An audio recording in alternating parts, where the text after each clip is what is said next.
की है हदीस नंबर 3018। इन नुसूस की रोशनी में मैं आप हज़रात के सामने अपने सीमित समय पर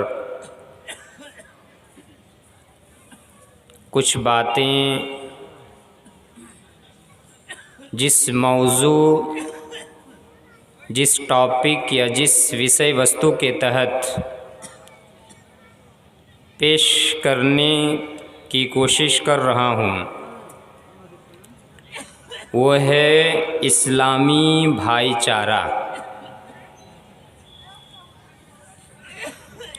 मुसलमानों का आपस में रहन सहन कैसा होना चाहिए,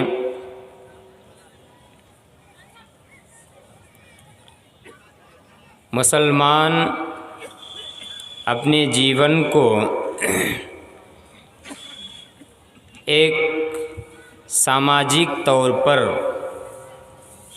कैसे आगे बढ़ाए, एक मुसलमान का दूसरे मुसलमान के साथ कैसा बर्ताव, कैसा सलूक होना चाहिए, इसके मुताल्लिक मैं अपनी टूटी फूटी ज़ुबान द्वारा आपके सामने कुछ कॉन्सेप्ट, कुछ तसव्वुरात देने की कोशिश करूँगा। वमा तौफ़ीक़ी इल्ला बिल्लाह।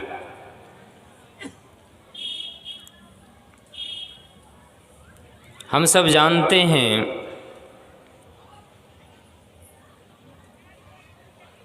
कि मुसलमान, तमाम के तमाम मुसलमान आपस में एक दूसरे के भाई भाई हैं। इसलिए मुसलमानों को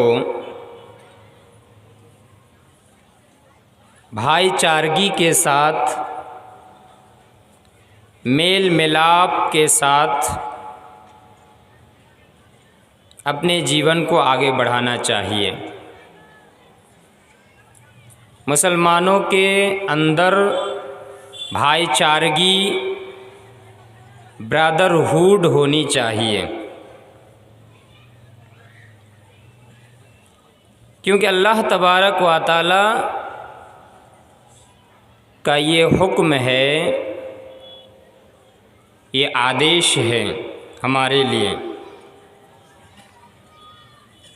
अब देखिए सूरह हुजरात, सूरह नंबर 49, आयत नंबर 10। इन्नमल मुमिनूना इख़्वा फ़अस्लिहू बैना अख़वैकुम। इस दुनिया के अंदर जितने भी मोमिनीन हैं, इस दुनिया के अंदर जितने भी ईमानदार हैं, इन्नमल मुमिनूना इख़्वा, जितने भी मोमिनीन हैं, जितने भी ईमानदार हैं, सब के सब आपस में भाई भाई हैं। फ़ास्लिहू बैना अख़वैकुम, अल्लाह तबारक व तआला का ऑर्डर है, फ़ास्लिहू बैना अख़वैकुम। अगर मोमिनीन के दरमियान निज़ा हो जाए, लड़ाई हो जाए, इख्तिलाफ हो जाए, तो फ़ास्लिहू बैना अख़वैकुम, अपने भाइयों के दरमियान इस्लाह कर दिया करो, संशोधन कर दिया करो। वत्तकुल्लाह लअल्लकुम तुरहमून, और अल्लाह ताला से डरते रहा करो ताकि तुम्हारे ऊपर रहम किया जाए, मेहरबानी की जाए। क्या पता चला? ये आयत हमें तालीम देती है, ये आयत हमें शिक्षा दे रही है कि तमाम के तमाम मोमिनीन, चाहे वो मर्द हो चाहे वो औरत हो, मोमिन हो या मोमिना हो, तमाम के तमाम आपस में भाई भाई और आपस में बहन बहन है, तमाम के तमाम। यहाँ जो कहा गया है कि भाई भाई है, इसका मतलब ये नहीं है कि औरतों को छोड़ दिया गया है, नहीं, आगे उसका भी मैं बयान कर रहा हूँ। अब देखिए सूरह तौबा सूरह नंबर 9 आयत नंबर 71। वल्मुमिनून वल्मुमिनात बाज़ुहुम औलिया व बाज़ यामुरून बिल मारूफ व यनहौना अनिल मुनकर व युकीमून अस्सलात व यूतून अज़्ज़कात व युतीऊन अल्लाह व रसूलहु उलाइका सयरहमुहुमुल्लाह इन्नल्लाह अज़ीज़ुन हकीम। यहाँ आप देखिए वल्मुमिनून वल्मुमिनात, जितने भी मोमिन मर्द और मोमिना औरतें हैं, बाज़ुहुम औलिया व बाज़, इनमें से बाज़ दूसरे के मुआबिन और मददगार और दोस्त हैं। एक मोमिन दूसरे मोमिन का दोस्त है, एक मोमिना दूसरी मोमिना का दोस्त है, एक मोमिन दूसरे मोमिन का मददगार है, एक मोमिन दूसरे मोमिन का मुआबिन है, सहायक है। यानी अगर एक मोमिन की ज़िंदगी में कोई परेशानी आती है, दूसरा मोमिन उस परेशानी को दूर करने की कोशिश करता है। एक मोमिन अगर किसी तकलीफ़ में मुब्तला होता है, दूसरा मोमिन आगे बढ़ता है और उस तकलीफ़ से उसे निजात दिलाने की कोशिश करता है।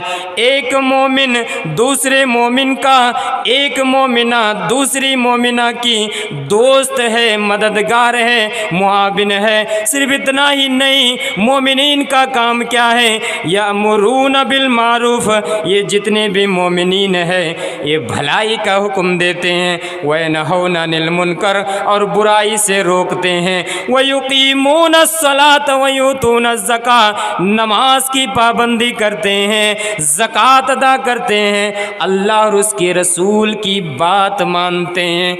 और ये तमाम के तमाम काम जो भी करेगा, जो भी मोमिन ये तमाम के तमाम आमाल करेंगे, ऐसे मोमिनीन के बारे में आगे अल्लाह तबारक व तआला का बयान है, उलाइका सयरहमुहुमुल्लाह, ऐसे ही मोमिनीन है, ऐसे ही मोमिना है कि इन तमाम के तमाम मोमिन मर्द और औरतों के ऊपर अल्लाह तबारक व तआला का रहमत नाजिल होगी, अल्लाह तबारक व तआला की मेहरबानी नाजिल होगी।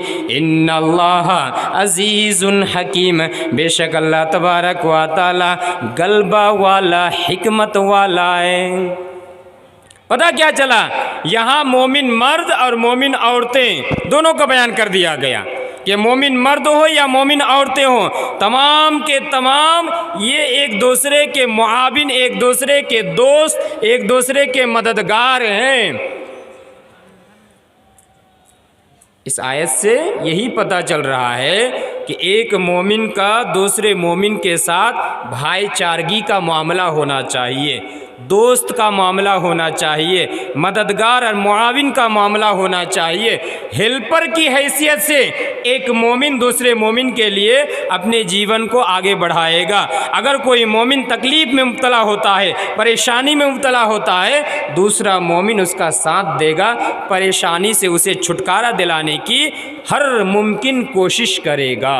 एक मोमिन की शान, एक मोमिन की अलामत और निशानी होनी चाहिए। इसी वजह से आप देखिए सही बुखारी हदीस नंबर 481 और भी बहुत सारी जगह ये सही बुखारी के अंदर हदीस आई हुई है। अबू मूसा अशअरी रज़ी अल्लाह तआला अन्हु से मरवी हदीस है, बहुत मशहूर और मारूफ हदीस है, बड़ी फेमस हदीस है। देखिए नबी सल्लल्लाहु अलैहि वसल्लम ने क्या फरमाया, इन्नल मोमिना लिल मोमिनि कल बुनियान यशुद्दु बाज़ुहु बाज़ा, एक मोमिन दूसरे मोमिन के लिए इमारत की हैसियत रखता है। एक इमारत जैसे तामीर की जाती है, एक बिल्डिंग को तैयार किया जाता है, एक ईंट दूसरे ईंट को मजबूत करता है, एक ईंट दूसरी ईंट की मजबूती का माध्यम होता है। एक ईंट के ज़रिए से जिस तरह एक इमारत खड़ी नहीं हो सकती, एक ईंट के ज़रिए से जिस तरह एक बिल्डिंग को कायम नहीं किया जा सकता, उसी तरह से मोमिनीन का भी मामला होता है। एक मोमिन दूसरे मोमिन के साथ ऐसा मामला करता है कि जिस तरह एक ईंट दूसरी ईंट को पकड़ता है, तीसरा ईंट दूसरे ईंट को पकड़ता है, चौथा ईंट तीसरे ईंट को मजबूत करता है, फिर पांचवा ईंट आता है वो चौथे ईंट को मजबूत करता है। इस तरह से एक ईंट दूसरे ईंट की मजबूती का जरिया बनता है। एक मोमिन दूसरे मोमिन के लिए उसी तरह से मजबूती का माध्यम होता है। एक मोमिन के ऊपर अगर कोई तकलीफ आती है, दूसरा मोमिन भी उसे महसूस करता है, दूसरे मोमिन के दिल में भी उस तकलीफ का एहसास होता है। इसलिए आप उठाइए, सही बुखारी और सही मुस्लिम की रिवायत, नबी सल्लल्लाहु अलैहि वसल्लम ने इरशाद फरमाया, मसलुल मुमिनीना फी तवाद्दिहिम व तराहुमिहिम व तआतुफिहिम मसलुल जसदिल वाहिद इज़ा इश्तका मिन्हु उज़्वुन तदाअ लहु साइरुल जसद बिस्सहरि वल हुम्मा। ऐ साहबे किराम सुनो, मोमिनीन की मिसाल तो ये है, मोमिनीन की एग्जाम्पल तो ये है, मोमिनीन का उदाहरण तो ये है, फी तवाद्दिहिम व तराहुमिहिम व तआतुफिहिम, एक दूसरे से मोहब्बत करने में, एक दूसरे पर मर मिटने के बारे में, एक दूसरे पर शफकत करने के बारे में। मोमिनीन की तो मिसाल एक जान की तरह है, एक जिस्म की तरह है, एक शरीर की तरह है। इज़ा इश्तका मिन्हु उज़्वुन, हमारा जिस तरह एक शरीर है, इस शरीर के अंदर अगर हाथ में कोई तकलीफ हो, इस तकलीफ को सिर्फ हाथ ही महसूस नहीं करता बल्कि पूरा जिस्म महसूस करता है। पैर में अगर कोई तकलीफ हो जाए, पैर ही को सिर्फ तकलीफ नहीं होती है, पूरे जिस्म को उसका एहसास होता है। आँख में अगर कोई तकलीफ हो जाए, पूरे जिस्म को उसका एहसास होता है। जिस्म के अंदर, शरीर के अंदर कोई भी तकलीफ हो, कोई भी परेशानी हो, पूरे जिस्म को एहसास होता है। इसी तरह मोमिनीन की मिसाल है, एक दूसरे से मोहब्बत करने में, एक दूसरे पर मर मिटने में, एक दूसरे पर शफकत करने में, एक जिस्म की तरह, एक जान की तरह, एक शरीर और बॉडी की तरह कि एक बॉडी में अगर तकलीफ हो, पूरा बॉडी बुखार की वजह से, तकलीफ की वजह से कराहता है, उस तकलीफ का एहसास होता है। इसी तरह मोमिनीन का मामला है, अगर किसी मोमिन की ज़िंदगी में कोई तकलीफ आती है, पूरा का पूरा समाज के अंदर रहने वाले जितने भी मोमिनीन हैं, तमाम के तमाम लोगों को उस तकलीफ का एहसास होता है।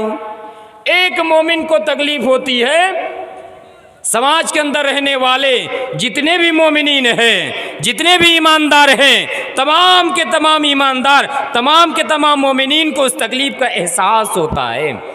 ये है मोमिनीन की मिसाल, आपस में एक दूसरे से मोहब्बत करने में, आपस में एक दूसरे से मेल मिलाप रखने में, आपस में एक दूसरे पर मर मिटने के मामले में, आपस में एक दूसरे के ऊपर शफकत करने के मामले में। मोमिनीन की मिसाल एक जिस्म की तरह है, एक बॉडी और एक शरीर की तरह है। बॉडी में अगर कहीं तकलीफ हो, थोड़ा ही ऐसा है कि हाथ में अगर तकलीफ है तो सिर्फ हाथ ही को तकलीफ होती है, पूरा जिस्म उसको एहसास महसूस करता है। आँख में अगर कोई तकलीफ हो, पूरा जिस्म उसको महसूस करता है। पैर में अगर कोई तकलीफ हो, पूरा जिस्म उसको महसूस करता है। मोमिनीन की भी मिसाल ये होनी चाहिए, आपस में भाईचारगी, आपस में मेल मोहब्बत, आपस में एक दूसरे के मुआविन और मददगार हो करके अपने जीवन को आगे बढ़ाते हैं मोमिनीन। देखिए, साहबा इकराम के दरमियान साहबा इकराम ने अपनी ज़िंदगी को कैसे आगे बढ़ाया, एक दूसरे से मेल मोहब्बत, एक दूसरे के लिए मददगार मुआविन बन करके, एक दूसरे पर मर मिट करके कैसे इन लोगों ने अपनी ज़िंदगी को आगे बढ़ाया। और इसी वजह से अल्लाह तबारक व तआला ने कुरान मजीद के अंदर भी उसका नक्शा खींचा है। आप उठाइए सूरह आल इमरान, सूरह नंबर 3, आयत नंबर 103, बहुत मशहूर और मारूफ आयत है। उन्हीं आयतों का तर्जुमा मैं आपके सामने पेश कर रहा हूँ। बहुत सारी जगह आपने सुना है, लेकिन हो सकता है कि एक बार, दूसरी बार, तीसरी बार सुनने के बाद हमारे अंदर कुछ तब्दीली आए, परिवर्तन आए, हमारे मिजाज के अंदर, हमारे स्वभाव के अंदर, हमारे चरित्र के अंदर, हमारे अखलाक और कैरेक्टर के अंदर कोई परिवर्तन और चेंजिंग आए। सूरह आल इमरान, सूरह नंबर 3, आयत नंबर 103, वातसिमु बिहब्लिल्लाहि जमीअन वला तफर्रकू वज़्कुरू निअमतल्लाहि इज़ कुंतुम आदाअ फ़अल्लफ़ बैन क़ुलूबिकुम फ़अस्बहतुम बिनिअमतिही इख़वाना वकुन्तुम अला शफा हुफ़रतिम मिनन्नार फ़अनक़ज़कुम मिनहा कज़ालिक युबय्यिनुल्लाहु लकुम आयातिही लअल्लकुम तहतदून। अल्लाह तबारक व तआला ने आपस में मुत्तहिद होकर ज़िंदगी बसर करने का हुक्म दिया। अल्लाह तबारक व तआला ने हमें ये आदेश दिया, ऐ लोगो, ऐ मोमिनीन, ऐ मुसलमानों, ऐ मोमिनों, तुम्हारी ज़िंदगी ऐसी होनी चाहिए कि तुम तमाम के तमाम लोग एक साथ मेल मोहब्बत करके, एक साथ एक दूसरे के मुआविन व मददगार बन करके, एक दूसरे की तकलीफ़ में शरीक हो करके और मुत्तहिद हो करके ज़िंदगी बसर किया करो। वातसिमू बिहब्लिल्लाहि जमीआ, तमाम के तमाम लोगों, ऐ लोगों, तमाम के तमाम लोगों, तुम अल्लाह की रस्सी को मजबूती के साथ थाम लिया करो। वला तफर्रकू, और आपस में तफरकाबाजी ना करो, आपस में तफरकाबाजी ना करो, आपस में इख्तिलाफ ना किया करो, आपस में टोलियों में तकसीम ना हो जाओ, आपस में गरोह और जमात में तकसीम ना हो जाया करो। वज़कुरू नेमत अल्लाह, और अल्लाह की उस नेमत को याद किया करो, इज़ कुंतुम आदाअन, जब तुम एक दूसरे के दुश्मन बने हुए थे, एक दूसरे के खून के प्यासे बने हुए थे, एक कबीला दूसरे कबीले के खून के प्यासे बने हुए थे, एक आदमी दूसरे आदमी का खून का प्यासा बना हुआ था। मेरे भाइयों और दोस्तों, ज़माने जाहिलियत का वाक़या हमारे सामने बयान किया जाता है। हम सब जानते हैं जाहिलियत का जो ज़माना हमारे सामने बयान किया जाता है, जाहिलियत इसीलिए कहा जाता है, जहालत का लफ्ज़ इसीलिए इस्तेमाल किया गया है कि उनके दरमियान सभ्यता नहीं थी, उनके दरमियान अखलाकी मकाम नहीं था। वो लोग गए गुजरे और वो लोग एक दूसरे के खून के प्यासे बने हुए थे, एक दूसरे को मारने के लिए तैयार हो गए थे। अल्लाह तबारक व तआला ने उस चीज़ को याद करने के लिए कहा, वज़कुरू नेमत अल्लाह इज़ कुंतुम आदाअन फ़अल्लफ़ बैन कुलूबिकुम, उस नेमत को याद किया करो, अल्लाह की उस नेमत को याद करो जब तुम आपस में एक दूसरे के दुश्मन बने हुए थे। एक कबीला दूसरे कबीला का दुश्मन बना हुआ था, एक ख़ानदान दूसरे ख़ानदान का दुश्मन बना हुआ था। ऐसे में अल्लाह तबारक व तआला ने तुम्हारे दरमियान मोहब्बत पैदा कर दी, उल्फत पैदा कर दी, और अल्लाह तबारक व तआला की नेमत के ज़रिए से तुम सब के सब भाई भाई बन गए, तुम सब के सब एक दूसरे के ब्रादर बन गए, भाई भाई बन गए। सिर्फ इतना ही नहीं, वकुन्तुम अला शफा हुफ़रतिम मिनन्नार, और ऐ लोगों उस चीज़ को भी याद किया करो कि जब तुम गलती पर गलती करने की वजह से, गुनाह पर गुनाह करने की वजह से, अपराध पर अपराध करने की वजह से जहन्नम के गड्ढे के किनारे पहुंच चुके थे, इतने गुनाह कर चुके थे कि जहन्नम के किनारे पहुंच चुके थे, करीब था कि तुम लोग जहन्नम के गड्ढे में दाखिल हो जाते। अल्लाह तबारक व तआला का करम हुआ, फ़अनक़ज़कुम मिनहा, अल्लाह तबारक व तआला ने दीन इस्लाम की नेमत के ज़रिए से, इस्लाम की दौलत के ज़रिए से तुम्हें उन तमाम के तमाम चीज़ों से दूर कर दिया, जहन्नम के किनारे से दूर कर दिया। उस नेमत को याद किया करो कि जब तुम एक दूसरे के दुश्मन बने हुए थे, एक दूसरे के खून के प्यासे बने हुए थे।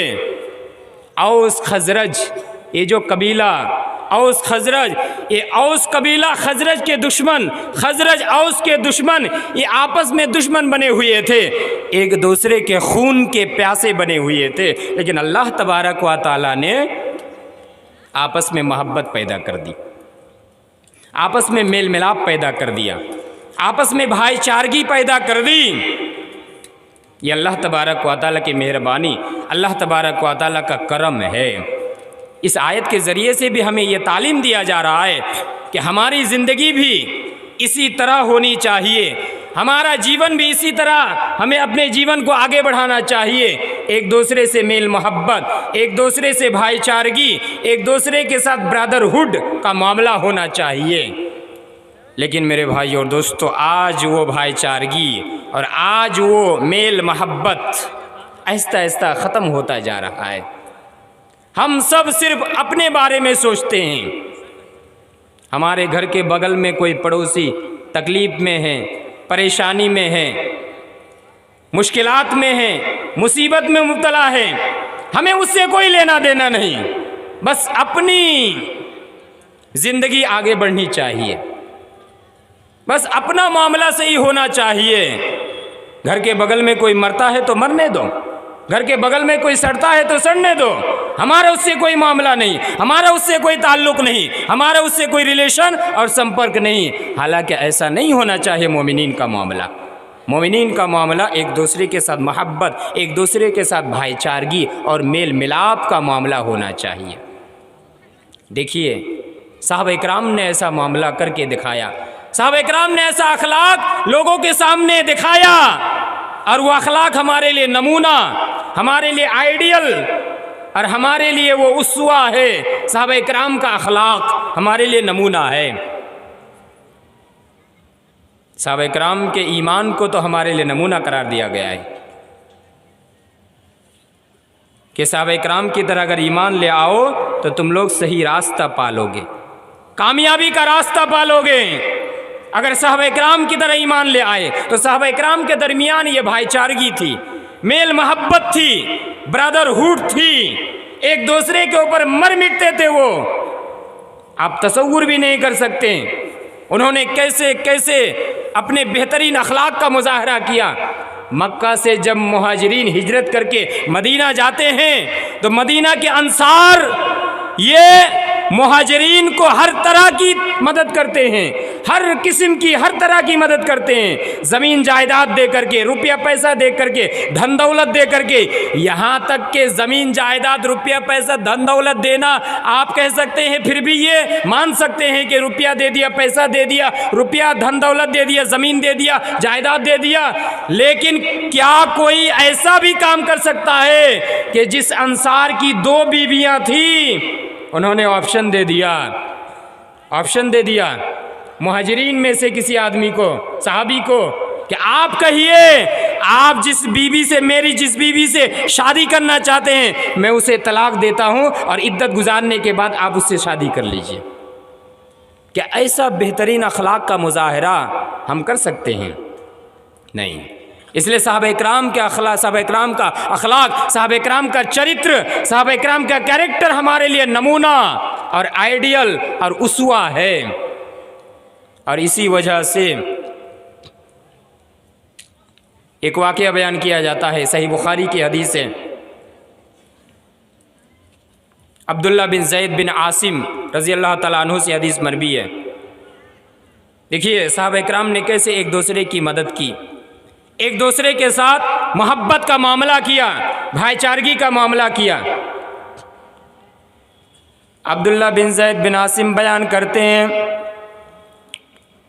कि नबी सल्लल्लाहु अलैहि वसल्लम और मुसलमानों को जब गज़वा हुनैन में फ़तह मिली, गज़वा हुनैन एक हुनैन नामी एक गज़वा और युद्ध हुई थी। इस युद्ध में और इस गज़वा में जब मुसलमानों को जीत मिलती है और जीत मिलने की वजह से जो माले गनीमत मिलता है, माले गनीमत जानते हैं? माले गनीमत अगर मुसलमान और काफिर के दरमियान युद्ध हो, जंग हो और मुसलमानों को जीत मिल जाए, मुसलमान जीत जाए तो काफिरीन के जो भी रुपया पैसा धन दौलत जो भी वो छोड़ छाड़ करके भागते हैं वो तमाम के तमाम माल धन दौलत मुसलमान का हो जाता है। इसे माले गनीमत कहा जाता है। जब गज़वा हुनैन में मुसलमानों को माले गनीमत मिला, बेशुमार माले गनीमत मिला, माले गनीमत की भरमार हो गई।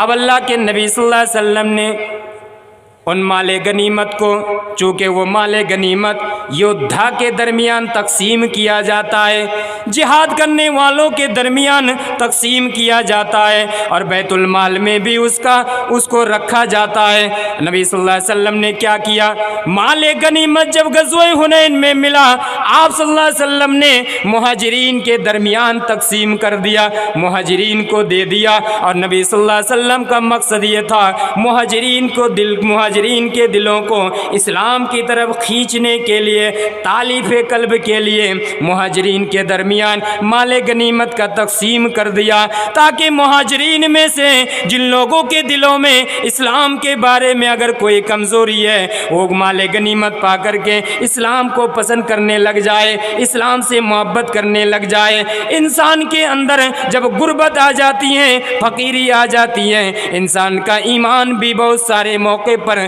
कमज़ोर हो जाता है। इसलिए नबी सल्लल्लाहु अलैहि वसल्लम ने तालीफ़ कल्ब करने के लिए, मुहाजिरीन के दिलों को मोहने के लिए माल गनीमत उनके दरमियान तकसीम कर देते हैं, और उन माल गनीमत में से अंसार लोगों को कुछ भी नहीं दिया जाता है।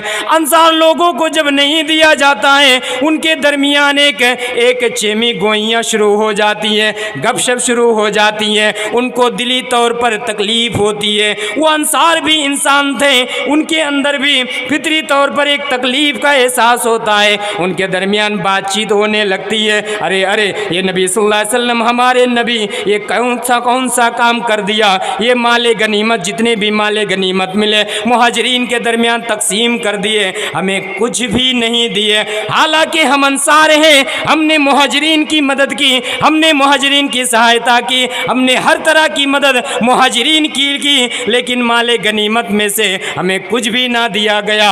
उनको तकलीफ़ होती है, चेमी गोइयाँ शुरू हो जाती हैं। जब इस चीज़ की खबर नबी सल्लल्लाहु अलैहि वसल्लम तक पहुँचती है, नबी सल्लल्लाहु अलैहि वसल्लम हुक्म देते हैं, ऐ लोगों जाओ अंसार के लोगों को, तमाम के तमाम लोगों को मैदान में जमा कर दो। मैं उनके दरमियान एक तकरीर करना चाहता हूँ, एक भाषण देना चाहता हूँ। अंसार के तमाम लोगों को जमा किया जाता है। मैदान में जब वो इकट्ठा हो जाते हैं, नबी सल्लल्लाहु अलैहि वसल्लम अंसार के सामने तकरीर करने के लिए खड़े होते हैं, खुतबा पाठ करते हैं, अल्लाह तबारक व तआला की हम्दो सना बयान करते हैं, अल्लाह की प्रशंसा करते हैं। प्रशंसा करने के बाद अल्लाह के नबी सल्लल्लाहु अलैहि वसल्लम बयान करते हैं, ऐ अंसार के लोगों सुनो, मैं तुम लोगों से एक सवाल करना चाहता हूँ, प्रश्न करना चाहता हूँ, और तुम लोगों से मैं जवाब पाना चाहता हूँ। अलम अजिदकुम ज़ुल्लालन फहदाकुमुल्लाहु बी, ऐ अंसार के लोगों बताओ, जब मैं तुम्हारे दरमियान आया तुम तमाम के तमाम गुमराह बने हुए थे, पद भ्रष्ट बने हुए थे, तुम लोग सही रास्ते से भटक गए थे, जिनाकारी में मुब्तला थे, सूदखोरी में मुब्तला थे, शराब नोशी में मुब्तला थे, एक दूसरे के खून के प्यासे बने हुए थे, और तुम तमाम के तमाम लोग गुमराह बने हुए थे। फहदाकुमुल्लाहु बी, क्या अल्लाह तबारक व तआला ने मेरे ज़रिए से तुम लोगों को हिदायत ना दी, तुम लोगों को सही रास्ते पर नहीं लाया? फिर अल्लाह के नबी ने सवाल किया, ऐ अंसारो जवाब दो, मैं जब तुम लोगों के पास आया वह आलतन, तुम सब के सब गुर्बत की हालत में थे, फ़कीरी की हालत में थे। फागनाकुमुल्लाहु बी, क्या अल्लाह तबारक व तआला ने मेरे ज़रिए से तुम्हें धनी नहीं बना दिया, मालदार नहीं बना दिया? वह मुतफर्रिकीना, तुम सब के सब बिखरे हुए थे, मुंतशिर हुए थे, अल्लाह तबारक व तआला ने मेरे ज़रिए से तुम तमाम के तमाम लोगों को जमा कर दिया, मोहब्बत पैदा कर दी, उल्फत पैदा कर दी, भाईचारगी पैदा कर दी, ब्रदरहुड पैदा कर दी। मेरे ज़रिए से तुम सब के सब भाई भाई बन गए, मेरे ज़रिए से तुम सब के सब एक दूसरे के दोस्त बन गए, एक दूसरे के मुआविन, एक दूसरे के मददगार, एक दूसरे के ऊपर मर मिटने वाले बन गए, एक दूसरे की तकलीफ़ को बर्दाश्त करने वाले बन गए।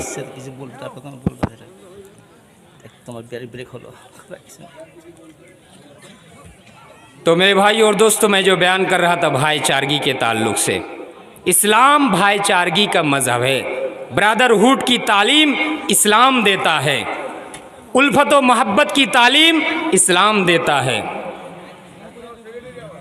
अल्लाह तबारक व तआला का हम्द व सना अल्हम्दुलिल्लाह, और ये हम सब की खुशनसीबी है कि हमारे ही आईसी साहब हमारे इस मंच पर आकर के उपस्थित हुए हैं, पधारे हैं।